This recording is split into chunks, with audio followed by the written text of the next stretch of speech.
ചെയ്യണം. യെസ്. എനിക്കെന്താ വെച്ചാൽ എക്സ്പീരിയൻസ് ഇസ് എവറിത്തിങ്. നമ്മളിവിടെ ജീവിച്ചിരിക്കുന്ന ഈ ലോകത്ത് ജീവിച്ചിരിക്കുന്നത് ഇത് അനുഭവിച്ചറിയാനാണല്ലോ ജീവിതം. അല്ലെങ്കിൽ നമ്മൾ എവിടെയെങ്കിലും ഒരു സൈഡിലിരിക്കുന്നു, എല്ലാവരും അവരവരുടെ എക്സ്പീരിയൻസസ് സോഷ്യൽ മീഡിയയിൽ പറയുന്നു, ഓരോരുത്തരുടെ ട്രാവൽ ലോഗ്സ് കണ്ട് ഇതാണെന്നങ്ങ് വിചാരിക്കും. മതിയോ? നമുക്ക് അവിടെയൊക്കെ ട്രാവൽ ചെയ്യണ്ടേ, നമുക്ക് ഓരോ സ്ഥലം കാണണ്ടേ. ആ ഒരു അതെല്ലാവരിലുള്ള വാസന ആയിരിക്കില്ല. ചിലവർ ഹാപ്പിയാണ് വീട്ടിലിരുന്നിട്ട് എനിക്കിതൊക്കെ കണ്ടാൽ മതി, അതവരുടെ കാഴ്ചപ്പാടാണ്. പക്ഷെ ഞാനത് ഒട്ടും കംഫർട്ടബിൾ അല്ല. എനിക്ക് എക്സ്പീരിയൻസ് ചെയ്യണം ലൈഫ്. അങ്ങനെ എക്സ്പ്ലോർ ചെയ്ത് ആ ഒരു സ്പിരിച്വൽ സൈഡും അതെന്താണെന്ന് മനസ്സിലാക്കിയെടുത്തു. ഞാൻ ഹിമാലയത്തിലൊക്കെ പോയിട്ടുണ്ടല്ലോ, അപ്പം പ്രണവിന്റെ കൂടെ പോയി ലാലേട്ടൻ? അങ്ങനെ ഇല്ല, അന്ന് നിങ്ങൾ ആ ഒരു മൂവിക്ക് അത് ശേഷം കഴിഞ്ഞിട്ടാണ്. ഇപ്പം ആക്ച്വലി അത് വളരെ സൈമിൾട്ടേനിയസ്ലി സംഭവിച്ചൊരു കാര്യം മാത്രമാണ്. ഞങ്ങൾ ആദി എന്ന് പറഞ്ഞ പടം ഷൂട്ട് ചെയ്തു.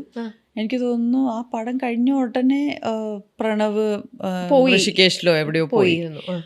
ഞാനത് കഴിഞ്ഞ് അറൗണ്ട് 1 month എന്തോ കഴിഞ്ഞപ്പോൾ ഞാൻ നേപ്പാളിലേക്കാണ് പോയത്. ഞാൻ ഹിമാലയത്തോട്ടാണ് പോയത്. പ്രണവ് പോയത് ഋഷികേശൊക്കെ ആയിരുന്നു തോന്നുന്നു. അപ്പോൾ ഞങ്ങൾ ഒരിക്കലും ഒരുമിച്ച് ട്രാവൽ ചെയ്തിട്ടേ ഇല്ല. ഞാൻ ആകെ ആദി എന്ന് പറഞ്ഞ സിനിമയിൽ മാത്രം വർക്ക് ചെയ്തിട്ടുള്ളൂ. പ്രണവിനെ അല്ലെങ്കിൽ പരിചയമില്ല. അന്ന് അത് കഴിഞ്ഞ് കഴിഞ്ഞപ്പോൾ നിങ്ങൾ രണ്ടുപേരും പക്ഷെ പോയപ്പോ പറഞ്ഞു കേട്ടത് നിങ്ങൾ ഒരുമിച്ച്, അതിപ്പം പ്രണവിനും ഇതിലൊക്കെ ഇൻട്രസ്റ്റ് ഉള്ള ഒരാളാണല്ലോ, അപ്പൊ നിങ്ങൾ രണ്ടുപേരും അപ്പൊ ഒരുമിച്ച് അങ്ങനെ പോയി എന്നാണ് അന്ന് അങ്ങനെ കേട്ടത്. ഏകദേശം ഒരേ സമയത്തായിരുന്നു ഈ യാത്രകളൊക്കെ. ഓക്കെ. ലാലേട്ടനും ഈ പറയുന്ന പോലെ സ്പിരിച്വാലിറ്റിയിലൊക്കെ വിശ്വസിക്കുന്ന, ഫോളോ ചെയ്യുന്ന ഒരു വ്യക്തിത്വം കൂടിയാണ്. അപ്പോൾ അദ്ദേഹത്തിന്റെ കൂടെ ഷൂട്ടിംഗ് ചെയ്തിരുന്ന സമയത്ത് നിങ്ങളുടെ ഇടയിൽ ഇതൊരു കോമൺ ടോക്കായിട്ട് വന്നിട്ടുണ്ടാവില്ലേ? അതെ, അങ്ങനെയാണ് ഇപ്പോൾ ഞാൻ പറഞ്ഞത് ലാലേട്ടൻ എൻ്റെ ഒരു ഗുരുസ്ഥാനത്തുള്ള ആളാണെന്ന് പറയാൻ കാരണം, ഇപ്പോൾ DC ബുക്സ് മലയാളത്തിൽ ദൈവത്തിൻ്റെ ആത്മകഥ ഇറക്കിയതിൽ ലാലേട്ടനാണ് ഫോർവേഡ് എഴുതിയിരിക്കുന്നത് ബുക്കിന്. ആമുഖം എഴുതിയിട്ടുള്ളത് ലാലേട്ടനാണ്. അതിൻ്റെ കാര്യം ഇത് തന്നെയാണ്. ഞങ്ങൾ ഭഗവാൻ എന്ന് പറയുന്നൊരു പടം, ഒരു ഗിന്നസ് റെക്കോർഡിന് വേണ്ടി ഒരു പടം ചെയ്തിട്ടുണ്ടായിരുന്നു. 24 hours ഒരു ഫിലിം ഷൂട്ട് ചെയ്യുന്ന ഒരു എക്സ്പെരിമെൻറ്റ്. അപ്പോൾ ആ പടത്തിൻ്റെ ലൊക്കേഷനിൽ വെച്ചിട്ട് ലാലേട്ടൻ എന്നോട് ഈ വിഗ്യാൻ ഭൈരവ് തന്ത്ര എന്ന് പറയുന്നൊരു ബുക്ക് റെക്കമെൻഡ് ചെയ്യും.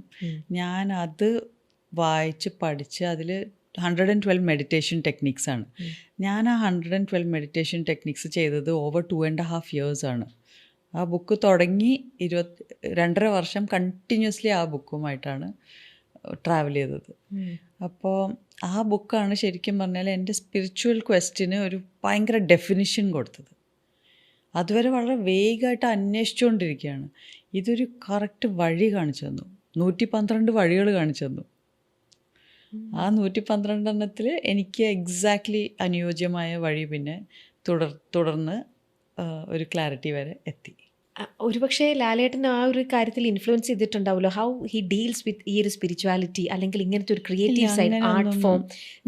നിങ്ങൾ സംസാരിക്കുമ്പോൾ നിങ്ങൾക്ക് കോമൺ ആയിട്ട് റിലേറ്റ് ചെയ്യാൻ പറ്റുന്ന പല കാര്യങ്ങൾ അങ്ങനെയൊന്നും ഇല്ല? ലാലേട്ടൻ ഒട്ടും സ്പിരിച്വാലിറ്റി സംസാരിക്കുന്ന ഒരാളെ അല്ല. ഇപ്പോഴാണെന്ന് തോന്നുന്നു, ഈ ഇടയ്ക്കാണ് പിന്നെയും കുറച്ച് എന്തെങ്കിലും സ്പിരിച്വാലിറ്റിയെ പറ്റി പറയുന്നതും ഒക്കെ അങ്ങനെ. പക്ഷെ നമ്മളൊക്കെ സെറ്റിലൊക്കെ കണ്ടാൽ ലാലേട്ടൻ എന്തെങ്കിലും വളരെ ലൈറ്റായിട്ടുള്ള തമാശയൊക്കെ പറഞ്ഞ് വളരെ ലൈറ്റായിട്ട് സംസാരിക്കുന്ന കൂട്ടത്തിലാണ്.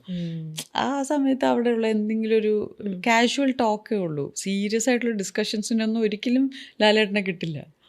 ബിക്കോസ് ഹീ ഡസൻറ്റ്, മിക്ക ആൾക്കാരും ഞാൻ പറഞ്ഞില്ലേ, എല്ലാവരുടെയും ഏറ്റവും പ്രൈവറ്റ് ആയിട്ടുള്ള കാര്യമാണ് അവരുടെ സ്പിരിച്വൽ ജേർണി. അപ്പോൾ അതാരും അങ്ങനെ യൂഷ്വലി ഷെയർ ചെയ്യാറില്ല. എന്നോട് ജസ്റ്റ് ഈ ബുക്കൊന്ന് റെക്കമെൻഡ് ചെയ്ത് പോയിന്നേ ഉള്ളൂ, അല്ലാതെ സ്പിരിച്വാലിറ്റി ഒന്നും ഒരിക്കലും ലാലേട്ടനായിട്ട് ഡിസ്കസ് ചെയ്തിട്ടില്ല. ഇല്ല, കാരണം കോമൺ, നിങ്ങൾക്ക് ഇടയിൽ ഒരു കോമൺ ഒരു ടോപ്പിക് ആണല്ലോ. പക്ഷെ അത് കോമണേ അല്ലല്ലോ. നമ്മുടെ സ്പിരിച്വാലിറ്റി ഭയങ്കര ഡിഫറെൻ്റ് ആയിരിക്കും. എന്ന് വെച്ചാൽ എല്ലാവരുടെയും കാഴ്ചപ്പാടുകൾ, അതിനെപ്പറ്റിയാണ് ലാലേട്ടൻ എഴുതിയിട്ടുള്ളത് ആ ഫോർവേഡിൽ, ബുക്കിൻ്റെ ഫോർവേഡിന്. അതിന് ഭയങ്കര നന്ദിയുണ്ട് എനിക്ക്. It's such A great thing that Lalettan forward എഴുതുന്നു. അതിൽ പറഞ്ഞിട്ടുള്ളതും ഇത് തന്നെയാണ്. എല്ലാവരുടെ കാഴ്ചപ്പാടുകളാണ് അവരുടെ സ്പിരിച്വൽ ജേർണി, അവരുടെ ലോകം തന്നെ. അപ്പോൾ നമുക്കൊരിക്കലും കമ്പയർ ചെയ്യാനോ കോൺട്രാസ്റ്റ് ചെയ്യാനോ അത് ഡിസ്കസ് ചെയ്യാനോ പോലുള്ള ഒന്നും ഒരു ഗ്രൗണ്ടും ഇല്ല. ഈ സ്പിരിച്വാലിറ്റിയിലേക്ക് ഇങ്ങനെ പോയി, അല്ലെങ്കിൽ അതിൽ അത്രയും ഡെഡിക്കേറ്റഡ് ആയിട്ട് അതിനെക്കുറിച്ച് മനസ്സിലാക്കാൻ എടുത്ത ടൈം എന്നൊക്കെ പറഞ്ഞില്ലേ, ആ സമയത്ത് കംപ്ലീറ്റ് ആയിട്ട് ഈ ആർട്ട് ഫോം ഇത് ഒരുമിച്ച് ബാലൻസ് ചെയ്യാൻ പറ്റിയിരുന്നോ? പറ്റിയിട്ടുണ്ടെന്നാണ് എൻ്റെ വിശ്വാസം.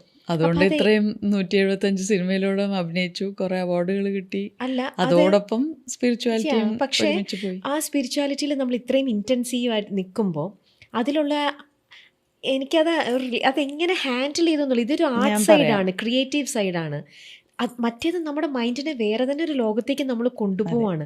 സോ അതെങ്ങനെയാണ് ബാലൻസ് ചെയ്ത്? ഞാനിപ്പോൾ ഒരു IT ഫീൽഡിലാണ് വർക്ക് ചെയ്തിരുന്നെങ്കിൽ ചെയ്യാൻ പറ്റില്ലായിരുന്നു. വേറെ സ്പിരിച്വാലിറ്റിയും ആർട്ടും അബ്സല്യൂട്ട്ലി ബ്ലെൻഡബിൾ ആണ്. ബിക്കോസ് നമ്മുടെ സ്പിരിച്വൽ ജേർണിയിലുള്ള പക്വതയാണ് നമ്മുടെ ക്യാരക്ടേഴ്സിൽ കാണുന്ന ആ പക്വതയും വ്യത്യാസവും. നമ്മുടെ സ്പിരിച്വാലിറ്റിയിലുള്ള നമ്മുടെ അറിവും ഡെപ്തുമാണ് നമ്മുടെ ക്യാരക്ടേഴ്സിൻ്റെ ഡെപ്ത്ത്. നമ്മുടെ സ്പിരിച്വൽ ലേണിങ്ങും അണ്ടർസ്റ്റാൻഡിങ്ങിൽ നിന്നാണ് സൈക്കോളജിയുടെ പഠനത്തിൽ നിന്ന് കിട്ടിയ ഇൻഫർമേഷനും എല്ലാമാണ് ഈ ക്യാരക്ടർ റോൾസിൽ നമ്മൾ പ്ലേസ് ചെയ്യുന്നത്. അതുകൊണ്ടാണ് ഇത്രയും വെറൈറ്റി തേടി പോകുന്നത് ക്യാരക്ടേഴ്സിൽ. ആ ക്യാരക്ടേഴ്സിൻ്റെ വെറൈറ്റിയിൽ നമ്മൾ കൊണ്ടുവരുന്ന ഇൻഗ്രീഡിയൻസ് എല്ലാം സ്പിരിച്വാലിറ്റിയിൽ നിന്നും സൈക്കോളജിയിൽ നിന്നുമാണ്. റിയൽ ലൈഫിൽ നിന്നല്ല. ഞാൻ ഈ പറഞ്ഞ കാര്യങ്ങളൊന്നും റിയൽ ലൈഫിൽ ചെയ്തിട്ടില്ല. ഞാൻ പോലീസുകാരെ പോയി പഠിച്ചിട്ടല്ല പോലീസായിട്ട് അഭിനയിക്കുന്നത്. ഞാൻ ഡോക്ടർമാരുടെ ഇടയിൽ നടന്നുകൊണ്ടല്ല ഡോക്ടറിൻ്റെ റോൾ ചെയ്യുന്നത്. ഇപ്പോൾ ചവറുവർക്കികളുടെ കൂടെ പോയി ജീവിച്ചിട്ടല്ല ചവറുവർക്കിയായിട്ട് അഭിനയിക്കുന്നത്. അത് നമ്മുടെ ഉള്ളിൽ നിന്ന് ടാപ്പ് ചെയ്ത് നമ്മുടെ സ്പിരിച്വാലിറ്റിയും സൈക്കോളജിയും ഒക്കെ കൂടെ അപ്ലൈ ചെയ്തിട്ടാണ് ആ ക്യാരക്ടേഴ്സ് പ്ലേ ചെയ്യുന്നത്. അപ്പോൾ ഒരു ആക്ടറായ സ്ഥിതിക്ക് ഇത് ഒരുപാട് ഹെൽപ്പ് ചെയ്തു. ഇൻഫാക്റ്റ് എല്ലാം കോംപ്ലിമെൻ്ററി ആയിരുന്നു. അതേപോലെ ഒരു ആക്ടറിന് റെസ്പോൺസിബിലിറ്റീസ് കുറവാണ്. നമുക്കിഷ്ടംപോലെ സമയമുണ്ട് സ്പിരിച്വാലിറ്റിയിൽ ടൈം സ്പെൻഡ് ചെയ്യാൻ. ഒരു ഡയറക്ടറോ സ്ക്രിപ്റ്റ് റൈറ്ററോ ആണെങ്കിൽ ആ പടം ചെയ്തുകൊണ്ടിരിക്കുമ്പോൾ അവർക്ക് വേറെ ഒന്നും ചെയ്യാൻ ടൈം കിട്ടില്ല, വേറെ ഒന്നും ചെയ്യാൻ പറ്റില്ല.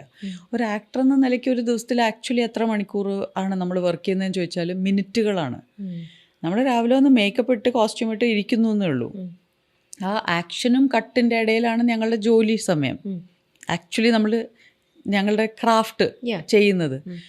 അതൊരു ദിവസത്തിൽ എത്ര മിനിറ്റ് ആയിരിക്കും? 1 മണിക്കൂറിന് മുകളിൽ എന്തായാലും ആരും ആക്ട് ചെയ്യുന്നില്ല in A given day. Because ബാക്കി സമയം പോകുന്നത് ലൈറ്റപ്പിനും സെറ്റ് ചെയ്യാനും റിഹേഴ്സൽസിനും എല്ലാത്തിനുമാണ്. ആക്ച്വലി അഭിനയിക്കുന്നത് ഫ്യൂ മിനിറ്റ്സ് ആണ്.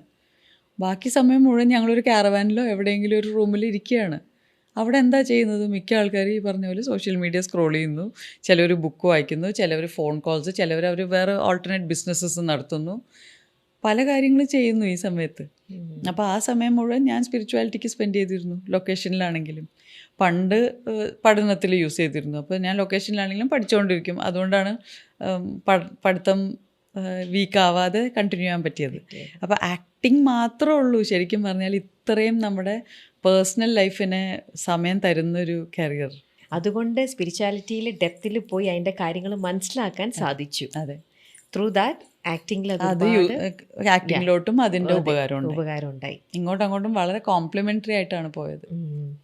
അല്ല, എനിക്ക് തൊട്ട് മുന്നിൽ ഒരാൾ നിന്ന് സംസാരിക്കുമ്പോൾ അവരുടെ കണ്ണ് നോക്കി അവർ കള്ളം പറയുന്നുണ്ടെങ്കിൽ ആ വ്യക്തി കള്ളമാണ് പറയുന്നത് എന്ന് ജഡ്ജ് ചെയ്യാൻ പറ്റും എന്ന് കേട്ടിട്ടുണ്ട്. ഞാനത് പണ്ട് ഒരു ഇൻ്റർവ്യൂവിൽ ഈ കണ്ണിൻ്റെ പൊസിഷൻ ലെഫ്റ്റ് റൈറ്റ് പോകുന്നത് അങ്ങനെയൊക്കെ ഞാൻ പറഞ്ഞത്. പക്ഷെ ഞാനിപ്പോൾ ആലോചിക്കുന്നത് ഞാൻ ആക്ച്വലി അത്ര ന്യൂറോ ലിംഗ്വിസ്റ്റിക് പ്രോഗ്രാമിങ്ങോ ആൾക്കാരുടെ കണ്ണിൻ്റെ പോക്കൊന്നും ബേസ് ചെയ്തിട്ടല്ല ഞാൻ വിലയിരുത്തുന്നത് കള്ളം പറയാണോ സത്യം പറയാണോ. എനിക്ക് എൻ്റെ ഉള്ളിൽ അറിയാം, ഒരു ഇൻറ്റ്യൂട്ടീവ് ഫീലിംഗ് ആണ്. എനിക്ക് എൻ്റെ മുമ്പിലിരുന്ന ഒരാൾ കള്ളം പറയുന്നുണ്ടെങ്കിൽ എനിക്ക് ജസ്റ്റ് ഇങ്ങനെ ഒരു എൻ്റെ ഉള്ളിലേ തോന്നും, ഇതെന്തോ കള്ളമാണല്ലോ എന്ന് വെറുതെ തോന്നും. അതാണ് സത്യം. ഇൻറ്റ്യൂഷനാണ്. അതും കേട്ടിട്ടുണ്ട്. പൊതുവെ എല്ലാ കാര്യത്തിലും മുന്നിൽ എന്താണ് മുൻവിധി, ഇൻറ്റ്യൂഷൻ ഭയങ്കരമായിട്ടും ഉള്ള ഒരാളാണ്. അതെങ്ങനെയാണ്? അത് ഇൻറ്റ്യൂഷൻ നമ്മൾ വളർത്തിയെടുക്കേണ്ട ഒരു സ്കില്ലാണ്. അത് നമുക്ക് എല്ലാവർക്കും ജന്മന അത്യാവശ്യം ഇൻറ്റ്യൂഷൻ ഉണ്ടാവും. പിന്നെ കൂടുതലും സ്പിരിച്വാലിറ്റിയും അല്ലെങ്കിൽ കുറച്ചുകൂടി മെഡിറ്റേഷനൊക്കെ ചെയ്യുന്നവർക്ക് അത് നാച്ചുറലി കൂടും. അത് കൂടാതെ എല്ലാവർക്കും ചെയ്യാവുന്ന ഒരു എക്സ്പെരിമെൻ്റ് എന്ന് പറഞ്ഞാൽ നമ്മൾ പലപ്പോഴും പറയും, അത് സംഭവിച്ചല്ലേ, എനിക്കങ്ങനെ തോന്നിയിരുന്നു ഇങ്ങനെ വരുന്നു. എല്ലാവർക്കും ആ തോന്നൽ വരുന്നുണ്ട്, പക്ഷെ അവർ ആ തോന്നലിന് ഒന്നും ചെയ്യുന്നില്ല. തോന്നിയിട്ട് പിന്നെ നിങ്ങൾ എന്ത് ചെയ്തു? അതെവിടെയെങ്കിലും എഴുതിയിട്ടോ, അല്ലെങ്കിൽ ആ തോന്നലിനെ ബേസ് ചെയ്ത് നിങ്ങളുടെ തീരുമാനങ്ങൾ മാറ്റിയോ, ആ തോന്നൽ ബേസ് ചെയ്ത് നിങ്ങൾ വേറെ എന്തെങ്കിലും ചെയ്തോ, വേറെ ആരോടെങ്കിലും പറഞ്ഞോ? ഇല്ല, അതങ്ങ് വിട്ടു. അപ്പോൾ ആ തോന്നലിൻ്റെ പിന്നാലെ നമ്മൾ കണ്ടിന്യൂ ചെയ്ത് എന്തെങ്കിലും ആക്ഷൻ എടുത്താൽ അങ്ങനത്തെ തോന്നലുകൾ കൂടും. ആ തോന്നലാണ് ഇൻറ്റ്യൂഷൻ. എനിക്കങ്ങനെ തോന്നി എന്ന് പറയുന്നതാണ് ഇൻറ്റ്യൂഷൻ. എനിക്ക് അവരെന്നോട് കള്ളം പറയണമെന്ന് തോന്നി, ഓക്കെ, തോന്നിയെങ്കിൽ അതെങ്ങനെ കണ്ടുപിടിച്ചു അത് കള്ളമായിരുന്നു എന്ന്? ആ കള്ളമായിരുന്നു എന്ന് കണ്ടുപിടിക്കുന്നതിലാണല്ലോ എൻ്റെ ഇൻറ്റ്യൂഷൻ കറക്റ്റ് ആയിരുന്നു അതെ എന്ന് പറയാൻ പറ്റുന്നത്. അതെ അപ്പോൾ അതിൻ്റെ പിന്നാലെ ഒരു ആക്ഷൻ ഉണ്ട്. അപ്പോൾ നമ്മൾ ചിലപ്പോൾ ജസ്റ്റ് അപ്പുറത്തിരിക്കുന്ന ഒരാളോട് പറഞ്ഞിട്ടുണ്ടാവും, അവരെന്നോടാ പറഞ്ഞത്, എനിക്ക് കള്ളമായിട്ട് തോന്നി. അപ്പോൾ അവർ പറയാണ്, ആ ശരിയാ എന്ന് വെച്ചാൽ ഇതിന് തൊട്ട് മുമ്പ് ഇങ്ങനെയൊക്കെ ആയിരുന്നു. അപ്പം നമുക്ക് മനസ്സിലാവും, ശരി, സോ എൻ്റെ തോന്നൽ കറക്റ്റ് ആയിരുന്നു അല്ലേ. അങ്ങനെ ഇപ്പോൾ നമുക്ക് തോന്നുകയാണ് ഇന്ന് അവിടെ പോണ്ട, പിന്നെ നമ്മളറിയാണ് അവിടെ എന്തോ ഒരു ആക്സിഡൻറ്റ് സംഭവിച്ചു. അപ്പോൾ നമുക്ക് തോന്നുക, അയ്യോ ഭാഗ്യം എൻ്റെ ആ തോന്നൽ ഞാൻ ഫോളോ ചെയ്തത്. അപ്പോൾ ഓരോ പ്രാവശ്യം നമ്മുടെ തോന്നലിനെ ബേസ് ചെയ്ത് നമ്മൾ അതിൻ്റെ ഒരു ക്ലാരിഫിക്കേഷൻ വരെ പോയാൽ നമുക്ക് മനസ്സിലാവും നമ്മുടെ തോന്നലുകൾ ആക്ച്വലി ഇൻറ്റ്യൂഷൻ ആണോ അതോ വെറുതെ നമ്മുടെ മൈൻഡിൻ്റെ പല പേടികളും പാരനോയ ആണോ എന്നുള്ളത്. ആ ഒരു ഡിസ്റ്റിങ്ഷൻ കിട്ടി തുടങ്ങി കഴിയുമ്പോൾ ഇതൊരു സ്കില്ലാണ്. നമ്മൾ ഇൻറ്റ്യൂഷൻ വളർത്തിയെടുക്കുന്ന ഒരു സ്കില്ലാണ്. അപ്പം നമ്മുടെ ബ്രെയിൻ തന്നെ ആ കോറിലേഷൻ ഉണ്ടാക്കി തുടങ്ങും. ഓ, ഇങ്ങനെ സംഭവിക്കുമ്പോൾ എനിക്കിങ്ങനെ ഫീൽ ചെയ്യുമ്പോൾ ഇത് ശരിക്കും നടക്കാൻ പോകുന്ന ഒരു കാര്യത്തിൻ്റെ ഒരു സൂചനയാണ്. എനിക്കിങ്ങനെ തോന്നുമ്പോൾ അത് വെറുതെ എൻ്റെ മനസ്സിലെ ഒരു പേടിയാണ്. ആ ഡിസ്റ്റിങ്ഷൻ നമ്മുടെ ഉള്ളിൽ വന്നു തുടങ്ങും. അപ്പോൾ അങ്ങനൊരു ഇൻറ്റ്യൂഷൻ വരുമ്പോൾ ഇപ്പോൾ ഒരു സ്ഥലത്തേക്ക് പോവുകയാണെന്നുണ്ടെങ്കിൽ നമ്മുടെ മനസ്സിലേക്ക് അത് തട്ടും, ശരിക്കും നമുക്ക് ഫീൽ ചെയ്യാം അത് നമുക്ക് വേണോ വേണ്ടയോ എന്നുള്ളത്. ആ ഒരു ഫീൽ അടിച്ച അപ്പോൾ ലെന ചെയ്യില്ല, പിന്നെ പോവില്ല, യൂഷ്വലി ചെയ്യില്ല.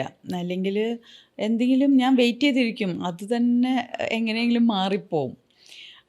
ലൈക്ക് ഞാനൊരു എക്സാമ്പിൾ പറയാം. ഈ ഇൻറ്റ്യൂഷൻ തോന്നുന്നത് വളരെ ലാസ്റ്റ് മിനിറ്റ് അല്ല. നേരത്തെ ഒരാൾ നമ്മളെ മീറ്റ് ചെയ്യുമ്പോൾ തന്നെ, അല്ലെങ്കിൽ ഒരു കാര്യം നമ്മൾ കേൾക്കുമ്പോൾ തന്നെ നമ്മുടെ ഉള്ളിൽ, എൻ്റെ രീതി ഇതാണ്, എൻ്റെ ഉള്ളിൽ അതിലൊരു ഒരു സ്പാർക്കോ ഒരു സുഖം തോന്നുന്നുണ്ടെങ്കിൽ ദാറ്റ്സ് എ റൈറ്റ് പാത്ത്. എനിക്ക് തോന്നുന്നുണ്ടെങ്കിൽ റോങ് ആണ് ആ വഴി, എനിക്ക് പറ്റിയ വഴിയല്ല, ഞാൻ അതല്ല ചെയ്യേണ്ടത്, അങ്ങോട്ട് പോകണ്ട. ഇപ്പോൾ പലപ്പോഴും ഇപ്പോൾ ഒരു സിനിമ കഥ കേട്ടു, ചിലപ്പോൾ ഭയങ്കര രസമുള്ളൊരു സിനിമ കഥയായിരിക്കാം, പക്ഷെ ആ പറയുന്ന ആളുടെ ടോണിൽ എനിക്കറിയാം നല്ല കഥയാണെങ്കിലും ഇവർക്കത് എടുത്ത് ഇതുപോലെ ഫലിപ്പിക്കാനുള്ളൊരു കപ്പാസിറ്റി ഇല്ല. അത് കുറേ സിനിമകൾ അതുപോലെ എക്സ്പീരിയൻസ് ചെയ്തിട്ടുള്ളതുകൊണ്ടാണ്. ദാറ്റ് പറഞ്ഞു വരുമ്പോൾ കഥ പറയാൻ ചിലവർ മിടുക്കന്മാരാണ്, അതെടുക്കാൻ അവർക്കുള്ള കപ്പാസിറ്റി ഇല്ല. അപ്പോൾ അതൊക്കെ നമുക്ക് പിന്നീട് ഇൻറ്റ്യൂഷനായിട്ട് കേൾക്കുമ്പോൾ തന്നെ നമുക്കൊരു കനം ഫീൽ ചെയ്യും. ഒരു കനം, ഞാനതിന് നല്ലത് ചീത്ത അല്ലെങ്കിൽ ഗുഡ് ബാഡ് എന്നല്ല പറയുന്നത്, ഒരു ഹെവി അല്ലെങ്കിൽ ലൈറ്റ് കോൺസെപ്റ്റാണ്. ഇതെൻ്റെ ഒരു ഫ്രണ്ട് അനുശ്രീയാണ് എന്നെ ആദ്യമായിട്ട് പഠിപ്പിക്കുന്നത്. അവരൊരു എനർജി ഹീലറും ഒക്കെയാണ്. അപ്പോൾ ആ കോൺസെപ്റ്റ് ഭയങ്കര ഈസിയാണ്. എന്ന് വെച്ചാൽ അതിലൊരു ജഡ്ജ്മെൻ്റ് ഇല്ല. ഇന്നത് കേട്ടപ്പോൾ എനിക്ക് ഇത്തിരി ഹെവി ആയിട്ട് തോന്നി, ഒരു ഹാർട്ടിലൊരു ഹെവിനെസ്. അപ്പോൾ it's not right for you, അത് ചെയ്യേണ്ട ഒരു കാര്യമില്ല. ബിക്കോസ് നമ്മൾ പലപ്പോഴും ഹെവി ആയിട്ട് തോന്നിയിട്ട് ഒരു കാര്യം ചെയ്തിട്ട് അത് അറ്റം വരെ എത്തിയപ്പോൾ വിചാരിച്ച പോലെ തന്നെ ഫ്ലോപ്പ് ഷോ ആയി. അപ്പോൾ അത് പല തവണ നമ്മളത് എക്സ്പീരിയൻസ് ചെയ്ത് പ്രാക്ടീസ് ചെയ്ത് കഴിയുമ്പോൾ നമുക്ക് തന്നെ മനസ്സിലാവും, ഇങ്ങനെ തോന്നുമ്പോൾ ഇന്നതിൻ്റെ പിന്നാലെ പോണ്ട, ഇന്നത് തോന്നുമ്പോൾ അത് ചെയ്യുക. So green light red light നമ്മുടെ മുമ്പിൽ കത്തും. പക്ഷേ ഹാവിങ് സെഡ് ദാറ്റ് നമുക്ക് ചില സമയത്ത് ഫോഴ്സ്ഫുള്ളി സം സിറ്റുവേഷൻസ് നമ്മളെ നമുക്കിത് തോന്നിയാലും നമുക്കത് ചെയ്യേണ്ടി വരും. അതിൻ്റെ പേരാണ് പ്രാരാബ്ധ കർമ്മ. അത് നമ്മുടെ പ്രാരാബ്ധങ്ങളാണ്, നമ്മളത് ചെയ്തേ മതിയാവൂ. അത് നമ്മൾ ഇവിടെ നിന്ന് ചെയ്ത് പോയേ പറ്റൂ. അത് എങ്ങനെ അവോയ്ഡ് ചെയ്യാൻ നോക്കിയാലും അതിൻ്റെ വലിപ്പം കൂടുകയുള്ളൂ. അത് കുറച്ച് കോൺഷ്യസ് ആയിട്ട് പിന്നെ ചെയ്യുക. നമുക്കറിയാം അത് ഹെവി ആയിരിക്കും, പക്ഷേ ഹെവി ആയിട്ടുള്ള ഒരു കാര്യത്തിലേക്കാണ് നമ്മൾ കയറുന്നത്. ആ ഹെവിനെസ് കാരണം നമ്മൾ കുറച്ച് ഹെവി വെയിറ്റ് മസിൽ വയ്ക്കും. ഇപ്പോഴും നമുക്ക് ഇത് ആക്ച്വലി ഇൻറ്റ്യൂഷൻസ് ഡെവലപ്പ് ചെയ്തെടുത്തു എന്ന് പറഞ്ഞില്ലേ, അതും ഈ സ്പിരിച്വാലിറ്റിയിൽ ഇത്രയും ഡെഡിക്കേറ്റഡ് ആയി നിന്നതുകൊണ്ട് തന്നെയാണ് അതിൻ്റെ അത് ആക്ച്വലി മെഡിറ്റേഷൻ കാരണമാണ്. നമ്മൾ റെഗുലർലി മെഡിറ്റേഷൻ ചെയ്യുന്ന ഒരാൾക്ക് ഇൻറ്റ്യൂഷൻ ഓട്ടോമാറ്റിക്കലി ഓപ്പൺ ആവും. പക്ഷെ മെഡിറ്റേഷൻ ചെയ്യാത്തവർക്കുള്ള ടൂളാണ് ഞാൻ പറഞ്ഞു തന്നത്. എല്ലാവർക്കും തോന്നലുണ്ട്, എനിക്ക് തോന്നി ഇങ്ങനെ ചെയ്യണ്ട, എനിക്ക് അവിടെ പെട്ടെന്ന് പോകണം തോന്നി, എനിക്ക് ഇന്ന ആളെ ഓർമ്മ വന്നു, അപ്പോൾ തന്നെ ആ ഫോൺ കോൾ വന്നു, എനിക്ക് ഇന്ന ആളെ വിളിക്കണം തോന്നി, ഞാൻ അപ്പോൾ ഇറങ്ങിയപ്പോൾ ഇന്ന ആളെ വരുന്നത് കണ്ടു. ഇതൊക്കെ നമ്മുടെ ആ സബ് കോൺഷ്യസ് മൈൻഡിൽ ഓൾറെഡി ഒരു ലെയറിൽ നടന്നുകൊണ്ടിരിക്കുന്ന കാര്യങ്ങളാണ്. ആ സബ് കോൺഷ്യസിലേക്ക് ഈ കോൺഷ്യസ് മൈൻഡ് കണക്ട് ചെയ്യുന്നതാണ് ഇൻറ്റ്യൂഷൻ. ഓക്കെ. നമ്മൾ ഇതിനെക്കുറിച്ചൊക്കെ ഇപ്പോൾ കുറേ നമ്മൾ സംസാരിച്ചു പോയി. ഇതിനിടയിൽ നമുക്ക് 2 പേരുടെയും കൂടി പേര് പറയാനുണ്ട്. ഒന്ന് അഭിലാഷ്. അത് ഏറ്റവും ഇത് തോന്നുന്നത് സ്കൂളിൽ നിന്നേ കിട്ടിയ ഒരു ഫ്രണ്ടായിരുന്നു അല്ലേ? 6th മുതൽ കൂടെ അതെ. കൂട്ടിയ ഒരു ഫ്രണ്ടായിരുന്നു. അതെ. പിന്നീട് നിങ്ങൾ വേണ്ട എന്ന് വിചാരിച്ച് നിങ്ങൾ സെപ്പറേറ്റ് ചെയ്തപ്പം അവിടെ ഏറ്റവും കൂടുതൽ എല്ലാവരെയും സന്തോഷിപ്പിച്ചതോ അല്ലെങ്കിൽ എല്ലാവർക്കും ഒരു ഇത് തോന്നിയ ഒരു ഷോക്കിംഗ് ഒരു വേറിട്ടൊരു തോന്നിയത് നിങ്ങൾ സെപ്പറേറ്റ് ചെയ്ത രീതിയാണ്. അന്ന് അത് ഏതൊരു മീഡിയയിൽ വായിച്ചതാണ്. ലോയർ തന്നെ വന്നു കഴിഞ്ഞപ്പോൾ നിങ്ങൾ 2 പേരും ഗുലാബ് ജാമുൻ കഴിച്ച് നിങ്ങൾ അവിടെ പിരിയുന്നു. അപ്പം നിങ്ങൾ നല്ല ഫ്രണ്ട്സിനെ പോലെ പിരിയുന്നു. അപ്പം അതിനെയും ഈ പറയുന്ന പോലെ ഒരു രീതിയിലും ഹെവി ആക്കാതെ ലൈറ്റായിട്ട് അതെ. നമ്മൾ മറ്റുള്ളവരുടെ ഒരു ഇൻഡിവിജ്വാലിറ്റിനെ നമ്മൾ റെസ്പെക്റ്റ് ചെയ്യാണ്. നിങ്ങൾ മ്യൂച്വലി അത് ചെയ്തു. അതെ.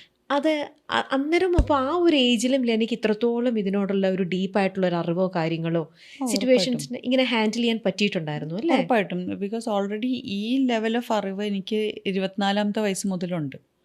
അതിനെപ്പറ്റി അങ്ങനെയാണ് ആ first chapter of the book തുടങ്ങുന്നത് അതിൽ നിന്നാണ്.